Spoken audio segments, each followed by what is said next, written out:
The drama surrounding one of the most remarkable aerial careers of World War II began on December 27, 1942, over the tropical skies of Port Moresby, New Guinea. The morning haze hung low, the summer sunlight only barely filtering through, when Second Lieutenant Richard Ira Bong climbed into the cockpit of his twin-engine P-38 Lightning. His hands were steady, his breathing measured, but inside his mind lay steel-cold resolve. For over a year, Japanese fighters had ruled the skies of the Southwest Pacific. That day, Bong would rewrite every assumption with fire and precision. As Japanese bombers escorted by Mitsubishi A6M Zero fighters emerged from the clouds, 12 American P-38s scrambled into what seemed a hopeless fight. What the opposing pilots could not have known was that among them was a farm boy from Wisconsin who would soon become their worst nightmare. The man whose name echoed with dread among Japanese gunners from Rabaul to the Philippines. Within minutes of the clash, Bong struck. He soared above the formation, dove with relentless intent, and unleashed his guns on a Zero with a burst so tight that it disintegrated into the humid air. He followed immediately into an Oscar Ki-43, firing from point-blank range. In that engagement, his first combat sortie, he claimed 2 victories and earned the Silver Star. But more importantly, he shattered the psychological edge the Japanese had held for so long. Interrogation reports later noted the Japanese pilots were stunned by the coordinated attack, the calculated dive and climb, and by one pilot who simply would not be denied. That pilot was Richard Bong. He was born September 24, 1920, in Superior, Wisconsin, eldest of 9 children to Swedish immigrant Carl Bong and his wife, Dora.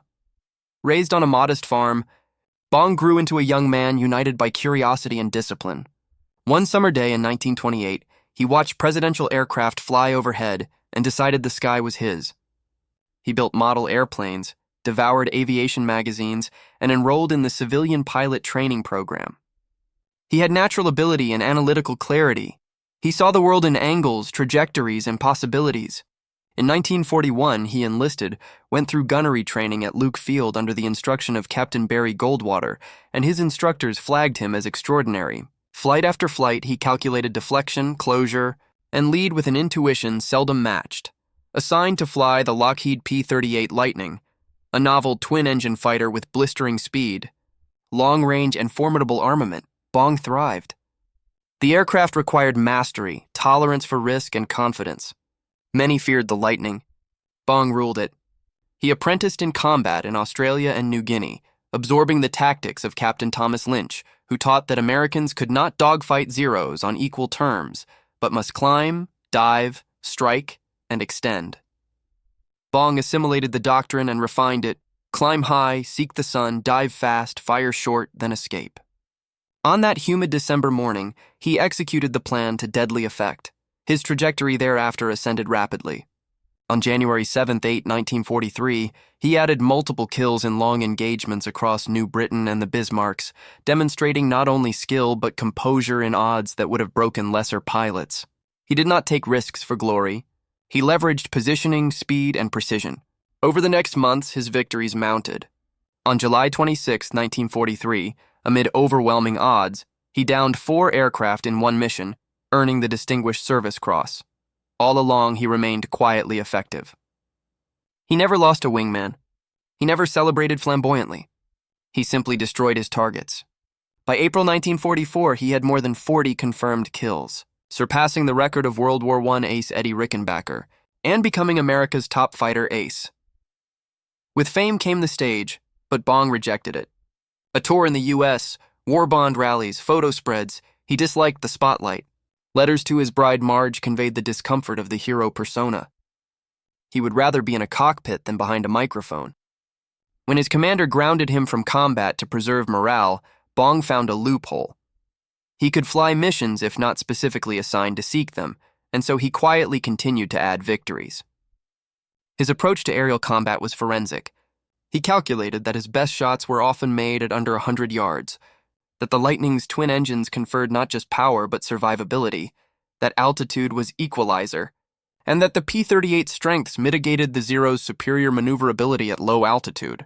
He never turned fight. He positioned, attacked, and disengaged. He never let ego conquer reason, and the results echoed across Japanese radio nets.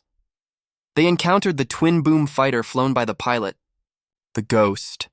He attacks from impossible angles. In December 1944, General Douglas MacArthur pinned the Medal of Honor on Bong at Tacloban Airfield in the Philippines, a ceremony filmed, broadcast, celebrated. The citation recognized not only his tally of victories, but his leadership, his technical brilliance, and his valor. Yet the war had changed. Jet fighters loomed, bombardments threatened, and the end came faster than many expected. On August 6, 1945, less than a month before Japan's formal surrender, Richard Bong died in a test flight accident raining tragedy over the California skies. He had survived hundreds of combat sorties, yet fell in peacetime flight testing a jet. A cruel irony in a war of survival. His life lasted 24 years, yet its impact endured. Training doctrine was changed to reflect his methods: energy fighting, altitude exploitation, boom and zoom tactics. The youngest of aces taught the many. Today, the Richard III Bong Veterans Historical Center, airports, memorials, and streets bear his name. Many years after his death, searches in Papua New Guinea located the wreckage of his aircraft Marge in 2024, finally giving closure to a legend. His preferred phrase remained simple: "We are just doing our job." For Bong, the job was mastery, service, and quiet excellence. If you could fly alongside Richard Bong in that P-38 cockpit, what would you ask him before the dive? How much does training and discipline matter when facing impossible odds? And do you believe the age of the fighter ace is gone in modern warfare, or could a new generation rise under different technologies? Drop your thoughts in the comments below. If you enjoyed this deep dive into the Ace of Aces, hit like, subscribe to the channel, and ring the bell to stay locked into our next history-driven narrative.